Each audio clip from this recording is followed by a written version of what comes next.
Welcome to Capone's in Johnson City. We're Outlander Media with the band Ovtlier. Introduce yourselves, guys. I'm Joey. I'm Mike. I'm Nolan. And we're missing Kane at the moment here. It's good to come up here. And, he's a sound guy. He by trade, so they're asking for his help and his expertise. So he's helping. Unless they kick me off the show, then we won't get to see you. So how's this tour going? I mean, y'all were in Huntsville yesterday. Where'd y'all play in Huntsville yesterday? Rocking Republic. I think it's a newer spot in Huntsville. The outdoor venue, really cool spot. Very hot, heat advisory, but it was great. It was a really good show. Yeah, we've done Huntsville a few times. We get unlucky and they cancel shows on us too much. Oh, We've yeah. had a lot of bad luck with Huntsville. I'm not doing that one as much. Y'all are an odd band for me because this is the first time I think I've interviewed a band that I've only seen you in two places, and this will be my second time seeing you, and it was the exact same place. Oh, did you see us with Gemini? Yeah, I sure did. It was Gemini Syndrome. Yep. It was right when COVID had ended, and everybody was starting to come out. Yep. Because I remember we had a conversation, you were talking about possibly moving to Tennessee. Have you moved? Still happening. There's a couple moving pieces at home before I could just up and leave, unfortunately, but I still plan on getting out of New York, absolutely. I was just trying to set myself up right, before I just moved to another city, owning a business and stuff as long as I have. I wish it was a little easier to just kind of like up and go, but I can't, there's too many clients, too many contracts out there, too much money out there, so, but still plan on getting out for sure. So this band's based out of New York. Yeah. I see, she's from New York. I lived in Jersey. Okay. Yeah, So- also, God bless your soul. I lived in Jersey City. Jersey City, yeah. Oh. My brother lived there for a little bit.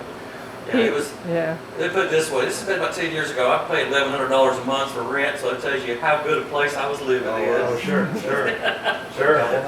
Wonderful. You had to be careful. You threw a rock in there, you'd break all the furniture in the place. That's hilarious. So after this tour, where y'all going afterwards? We head back out in September. We're doing a small run with the Skylit Drive and the Bunny the Bear. Just starting off in Florida, and we're just moving right on up into Detroit ends. So I've been checking out some of y'all's music videos. Are y'all like into horror? absolutely. So have y'all watched any horror movies recently? We went to the movies like a week ago. We did, yeah. It was Voyage of the Demeter. Is that what it's called? Yeah, we saw the new Dracula flick that was in the theater. Y'all liked it? Yeah, it had horrible reviews, but I enjoyed it. It was good. alright. I thought it was okay. Usually, if something has horrible reviews, I end up liking it.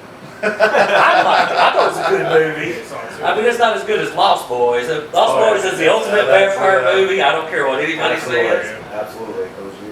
If y'all want to see a good horror movie, also go see Talk to Me. Have y'all seen that? I've not seen that yet. I've had like a mixed. I'm like, do I want to see that? I don't know. I mean, I'm not sure. But some people have been saying it was like surprisingly good. Though. It was very good. Cool. I've seen both movies, The Voyage of the Demeter and Talk to Me. I like Talk to Me better. I like them both. Sure. I mean, I'm all about horror because I'm getting fired up for Exorcist in October. Yep. And they said that's going to be on IMAX. That guy better not let that down. I'm gonna be really upset at that guy. So, because he broke my heart with the new Halloweens. So he better come through. But I did see the teaser, or the trailer. It did look really good though. So. Well, the fact that they're bringing back that lady from the original Exorcist Yep. is enough to get your attention. Yep. And now, before we bash on the Halloween part, the first one was great. And then the last two, I was like, oh my God. What do you mean? You didn't like them chanting "Evil dies tonight" like 30 times over? Oh my God, man! I walked around my house for the week after this.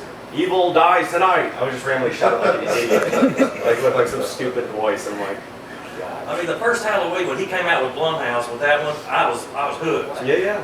And then I wrote the second one, I was like, and then the third one, I was like, okay, the wheels just came off.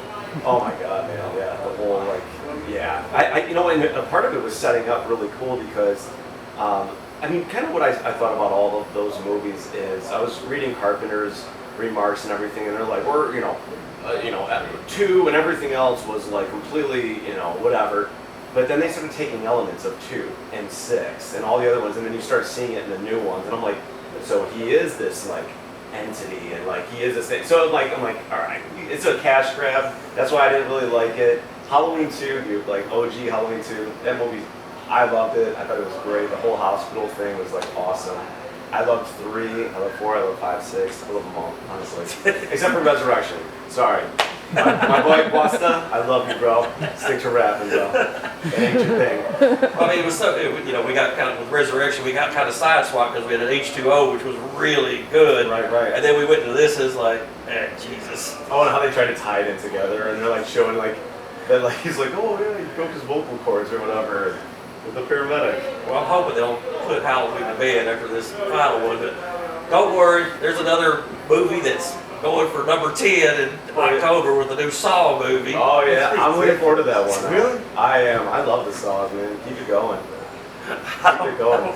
He says he doesn't want to do it. I don't know. I stopped after 3, and I didn't even watch. I didn't even watch the whole I third can one. see you freaking out watching it. I wasn't freaking out. I was just like it's the same thing, just the next level. Then they're like, how crazy you're gonna get, and then it's the next one. I'm like, man, Morals.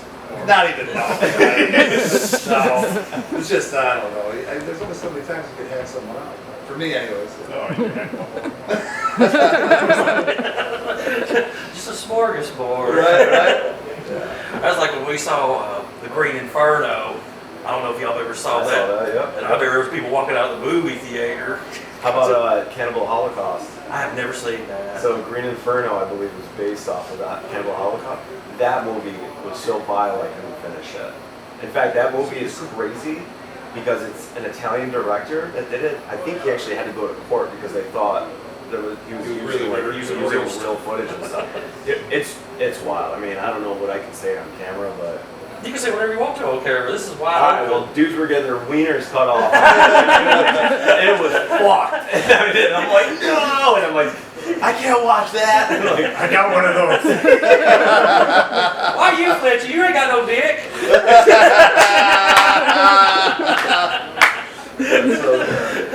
Yeah, we don't really worry about the language and all that here. It's PG, the R, the whatever. Cool. It's just go with it. Sometimes I curse like a sailor. Oh, trust me. The job that I work on the side, when I'm not doing this, there's a lot of cursing involved in there. Alright, cool. So what do y'all do when you're not with the band? Do y'all do anything like jobs of any sort? Or? I just own a remodeling business. Like I said, I'm also a licensed hairstylist and barber, so I'll sometimes break up the monotony of my schedule with that. Other than that, that's pretty much it. I have a weird career, I guess. I've been in the car business for 15 years. I co-run a chain of dealerships. So I'm at a Ford store one day, a Chrysler store another Ford store. It's weird. You sell cars? I actually am in charge of like a whole team that sells cars. Really? Yeah. That's pretty awesome.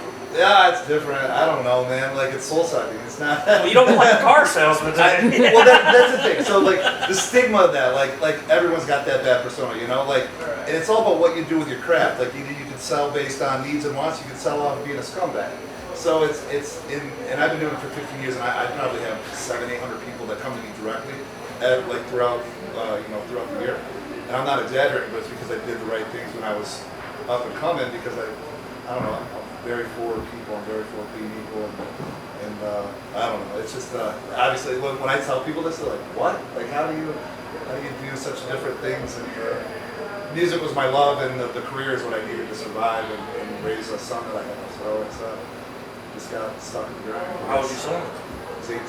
18? Yeah. He's almost paid for it. We'll leave it at that, yeah. But he just graduated high school. He plays drums in a band. He just moved to LA, and he's gigging tonight. He's got a show tonight in Santa Clara, is where he starts there. So, what's the name of the band? Pushing Veronica, which is... Pushing Veronica. They've been here. I've seen them. So that's my son's the drummer for them now. Okay. Yeah. I'm trying to remember who they opened up for. It was us. It was okay. So that's how the whole thing started. The drummer quit, and then Lisa, their manager, calls him. She's like, "Mike, you know a drummer? We need a drummer for a month and a half tour." And I'm like, "I definitely can't do it." So I gave her a list of names. Long story short, no one could do it. And on a whim, I was like, Rye, can you listen to this song and we'll record it? He heard it twice, played it perfect. I recorded them. I sent her the video, and she watched 30 seconds and she's like, I want that kid. Who's this kid? So that was when he was 16. So I've been flying him out there for 2 years, and now he lives out there and he's doing it. That's pretty neat. Like I said, I was here for that show, and I'm Yeah, like, I've seen Pushing Veronica, and it was the same show. That's how we met. Like, and obviously our interaction with Lisa and that band. I mean, they're all good people, good dudes, and it was just like an easy decision for me because I know how she runs her camp. She's very she's professional. She keeps a good tight lock on the kids. So it's except I call them kids, but they're 20. Well, they're young, you know. But yeah, that's my life not in the band. Oh, it's like you're gonna be full-time band one way or another. Yeah, either with him or you. Yeah, absolutely. You're not wrong. What do you do when you Work at Walmart. Nothing wrong with that. He's being modest. He's the overnight manager of Walmart. Gotcha. Oh, you're not anymore? I just put stuff on the shelf. I've done that job, Yeah. and I like being left. I did it at Kroger's, is where I did it at. Kroger's. Yeah, and years ago, about when I first came back to America, it was one of the jobs I had when I first came back to America. So that was one of my jobs I had before I got into medical. Okay. I started working like behavioral health. It's like it's one of the jobs I had before I started shadowing at a cardio show. I was 17, 18 years old, and the only reason I stopped doing that is because my guidance counselor like made me go like do this thing for class. And I ended up just sticking on it. So you're the counselor? No, I'm actually a nurse. Very cool. All right. But I used to be a counselor years ago, and then I went to school, got to be my nurse, and that's why we do it a little different now. She's a nurse when we ain't doing it. That's how we met. Love you, baby. So y'all have a new album right now that you're promoting? So right now we've just been doing singles. I've been taking a page out of the hip hop and pop world for the past like decade, watching where it's been moving. Honestly, the rock and metal community, as far as a whole and the mindset of it, it's dated. Unfortunately, it is what it is. I try to see what's relevant, and I try to always see where the industry as a whole, where it's headed. And I do want to put out a record. Don't get me wrong. We also put a lot into our releases though, and to go into the studio and like bang out an entire full length, and then all of the money that needs to go into making multiple music videos, and then the press and marketing and radio and everything that goes on. Yeah, it's just like a giant lump sum of money that we just don't have. We're four blue collar boys that are just grinding every day, putting whatever we make really into it. So pumping out singles gives us a little bit of breathing room, but it allows us to also focus on the writing process and really try to make sure we release as minimal filler content as possible. You know what I'm saying? We try to make every song really make an impact to the discography and like help with the growth of the band. Like I'm like an old school guy, I still collect CDs. So Same. we sell a lot of CDs on tour. It's not to say that we're like I'll just say it here, I guess. So like I've started compiling the past like 6 releases, and I am gonna put them on another EP so we can sell it for physical, a physical just product for people. You know what I'm saying? But like, so I think as we keep releasing stuff, we can get it, also like create a record for the tours and stuff like that. I've noticed a lot of bands are doing that. Yeah. And I snatch up CDs every time I do a show. Yeah. I'm old school. Like they joke to me at the gym because I'm still like on a treadmill with a disc player. That's amazing. Yo, that's And amazing. when That's- Walkmans. Yeah, Yeah. That's I can charge I it. remember- I can plug it in. It charges up. And I take it with me I because remember skateboarding with those, and Somebody it would fall out of listening? your pocket, and then the CD would fly out, and you have to chase it down the street. well, you have to be careful because sometimes like if you're in the gym and not paying attention, Yeah. you can listen to that entire CD in 6 seconds. You go from 1 to 7, it's over. Oh, yeah. If you drop it. That's But no, I right. still. Those are the days. Because this one guy was asking me, he said, man, is that a CD player you using on that treadmill? I said, yeah. He said, I noticed it was here for 3 days. You're lucky somebody didn't steal it and take it to the pawn shop and get 50 cents for it. I mean, truthfully, CDs do sound better. You know what I'm saying? Digital, it takes all the guts out of things a lot, you know, and we, you know, like, I agree. I like CDs. I really do like CDs. I think they're great. Even, I mean, people buy them, I think, half the time. They're like, just for us to sign them. A lot of the time, it's just for a thing, you know, but I want to have another CD, but, you know, the way I've been seeing it, a lot of times, you know, people just, I mean, bands now are starting to release singles. That's been a thing, but we were doing it a long time ago, and, you know, I remember half the people that I had as, like, management or old agents and stuff, they're like, why are you dropping singles? And I'm like, because pop and hip-hop are. I know that that's going to be the future of it, and sure enough now, I mean, Ronnie Rad, he promotes. He's like, I haven't released a record in 6 years. All he does is drop singles. Like, he gets it. You know what I'm saying? Like, that's kind of the future of it. And you know, it's a lot to make a record. And we're DIY on steroids. You know, and that's just all that it is. I mean, we put a lot into it, but we're still DIY. You know, we're not trust fund babies. We don't got like a millionaire behind us or anything like that. So. I mean, what's cool, like the first time I ever heard of you was here. But then I started listening to y'all getting singles on Octane. Like the Living Dead was played. There was another song that was played. So y'all had two right there in a row. And I was like, but you know the thing about Octane, you live by the sword, you die by the sword. I seen another artist like had a #1 hit on there, and then this year they're starting to put out a new single, and Octane's acting like they don't exist anymore. So that's one of the things about living and dying on Octane. Yeah, I mean, it's we've been very fortunate to have Octane in our corner. The conversations that we had with them, it's I'm very very grateful for the support that they've given this band, and I get full. All of it goes to Chris Motionless. Honestly, he blew the door open for us to be on Octane with our first single, "Bury Me Alive." We were on this takeover. It went into like Accelerator, and that's really kind of been a thing. And since then, we've had so some of the ones in between were more short-lived, but then Living Dead came out, and Living Dead was like full Accelerator. Heartless, he picked up Heartless. So like, I mean, we've had about five singles on Octane. I mean, I love it. I try to always catch Jose Mangan in the Octane, the three Accelerator show. Yeah. I always catch that because you never know.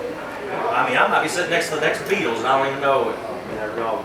Octane does so much for bands. Like it's, we're very very fortunate to have a radio station that gives bands, of our level, some exposure and the ability to climb. I've always said it. If MTV came back, they can literally heal so many wounds of the music industry. All they got to do is play music videos. Even MTV2 did a lot too. I mean, Fuse was mid-level bands all the time. Well, see, back in our day, we had all to choose from. We had night tracks on TBS. We had Friday night videos on NBC. We had Night Flight on USA Network and MTV. Right. But YouTube kind of took the fun out. It was the good old days when you were wanting to watch your video. Sure, to sit there waiting. You're gonna be sitting there for a few hours. The tape's ready to record it. Oh yeah. And Headbangers Ball put so many 20 bands. minutes, yeah. Used to put so many bands on the map. That's the biggest thing, and if any of these radio stations, I mean, there's a lot of them that play us, so I'm not gonna dog them, but there's a lot of stations that don't, and they don't. It's like they still have a dinosaur mindset, and that's the problem with the rock and metal community. And when I say that, I don't mean just bands. I mean every suit and tie that's involved with it, because they have this fossil-like mentality. And look at Octane. There's no reason, it's no mystery that they're #1, and they're constantly scooping up new audience because they're giving new bands, which new bands help bring over to Octane and all. They're smart as shit. They get it. All these other stations need to follow suit and give bands opportunities like that, because that's what's going to strengthen their numbers. It's going to help the band out. Everybody wins. Well, I mean, it's like a lot of bands, they still stick with these bands. Like I said, I grew up in the '80s, and like I was telling her, Metallica's touring right now. Sure. I doubt I'll go see Metallica because I was at the Justice for All tour twice. That's cool. Back in their prime. And it's like, when you go see this band that you saw back then and you see them now, it's like, this isn't the same anymore. My son saw it last night with Kara. Cool. Yeah, I figured it out. Hey, welcome back. And I mean, it's just, you know, you try your hardest to check these bands out, but I always go to the newer bands. And that's why I tell her I'd rather go see the newer band. You know, like we were on since the other night, we saw Motionless in concert about a week or two ago. Within This Moment, it switched. For the longest time, I've seen them Within This Moment twice. Yeah. And In This Moment headlined. Now, Motionless is headlining. It's like it, you know, you never know with these bands. Motionless puts on such an amazing show, and they're spot on live. They're such a talented band, and honestly, they're a band of good people, and that's also a little bit, I feel that's pretty hard to come by. So, clearly, what I just said about Chris, you know, I can now call him a friend, and he's just always, I don't know why. I mean, I'm kind of wondering, we're going to be seeing him again in October in Nashville, Tennessee. And I don't know how that venue is going to be because he's playing at the Wild Horse. That's only 1,000 standing room only. I'm like, man, it's going to be stupid packed. Oh, yeah. You're not going to be able to boot. Oh, yeah, definitely. So, I mean, I would think bad about like Nashville. If I see the concert there, there's sometimes I pay more for the parking than I do for the concert tickets. Yep. Yeah. We like going to all these different venues. And like if you had to pick a venue right now that you've had that you thought was one of the most interesting, what venue would y'all say? interesting. That's a good question. Well, yeah, what do you mean by interesting? Like one of my more interesting ones was Pops in Sauget, Illinois. Okay. Have you ever been to that venue? Heard of, haven't, I don't know if I... You go to that venue, the only thing there is a strip joint next door. Everything else has got steel bars on it over there. Sure. There's a gambling hall with a gas station next door to it. Yeah. Probably that one that had the basketball court. Oh, the Epic Event Center in Green Bay. Oh, That was an awesome venue. It was like an yeah. entertainment center. on top Epic of being a- Event Center was one of the coolest venues we've ever been on. Or been at. They have a full they got a basketball court, a full weight room. It's awesome. Yeah, sweet. We're going to wrap this up because they're out there doing a sound check. We appreciate Outlier coming here today. Follow Outlier on Twitter, Facebook, Instagram, on their own site, which is called Outlier.net. Outlier.company.co. And check them out on their tours. And we appreciate them having on the Outlander. Thanks, y'all. Thanks.